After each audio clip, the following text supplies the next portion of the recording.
You want to learn about Slack and I want to teach you. So let's do it in 6 minutes or less. All right, first go download Slack. The URL is in the description box, so pause the video and download the version that you'll need. And if you're on mobile, head over to the app store that you use, search Slack, and download it from there. Once you have Slack downloaded, either join or create a workspace. Click the option that makes the most sense for you, and I'll meet you in there. Here we are in the Uvaro Slack workspace. Don't tell my boss that I let you guys in. First, we'll get your profile set up. Navigate over to this dropdown and click Profile.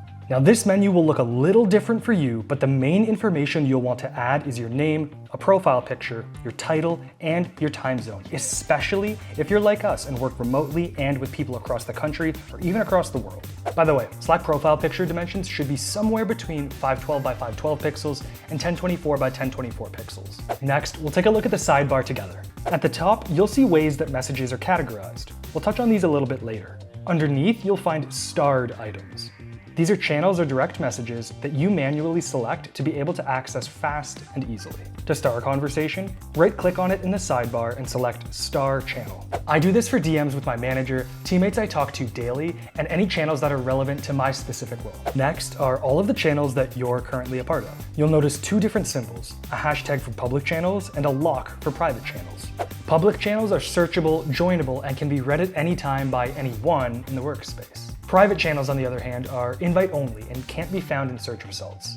Now, right-click and then click View Channel Details. At the top, you'll see the channel name and some shortcuts.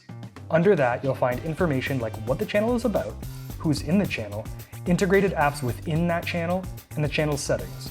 One more useful tip here is locating files. If you know a file was shared in a particular channel, but don't want to scroll all the way up to find it, you can find a condensed list of all shared files here. Now we'll talk about messages. If you want to practice, feel free to open up a DM with yourself. Above the text box are options to bold, italicize, or strike through. You can hyperlink to web pages, create ordered lists or bullet points to make longer messages more easily readable, and more specific features are available like block quote, code, and code block. Below, you can do things like attach files, personalize with emojis, or mention someone directly to get their attention. You can also send video or audio messages if there's a visual component to what you're trying to communicate, or if text is just going to be too long. You can either hit your enter key or the arrow to send, but keep in mind, there is a schedule for later option right next to it if you don't necessarily want the message to land right away. Once a message is sent, hover to see the different ways that you can interact with it. Add a reaction to show how you feel about a message, reply in the thread to keep the channel focused and tidy, share the message with another person or channel, or save the message for later. And remember, if you want to see all of the threads that you're a part of, or every time that you've been mentioned in a message, those can be found at the top of the sidebar to reference at a later time. Next, let's head over to your notification settings. We'll start by clicking your profile picture again. If you just want to temporarily pause your notifications, you can do that from this drop-down menu here. For more permanent options, we'll jump over to Preferences. Here you'll see a number of different headings, but for today, we're just focused on notifications. Slack lets you choose what you want to be notified of and how from this menu here. Choose if you want notifications for all messages, don't recommend this, no messages, also don't recommend, or DMs, mentions, and keywords. This is the one that I prefer and use personally. A quick tip is to add a few keywords. For me, I've put different variations of my name in case someone says it but doesn't mention me directly.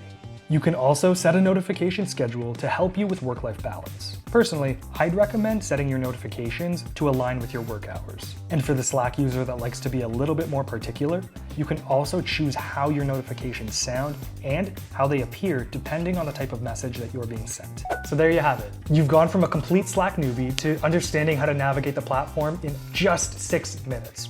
See, kept my promise. If you appreciate the content, go ahead and hit that subscribe button for me. I'll also be coming out with a video on intermediate and advanced Slack tips really soon. So if you want to make sure that you're optimizing your productivity and performance, go ahead and hit that notification bell too so that you see our future uploads.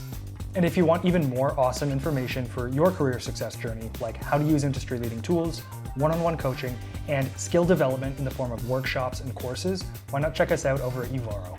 Click on uvaro.com in the description, and I'll see you guys soon.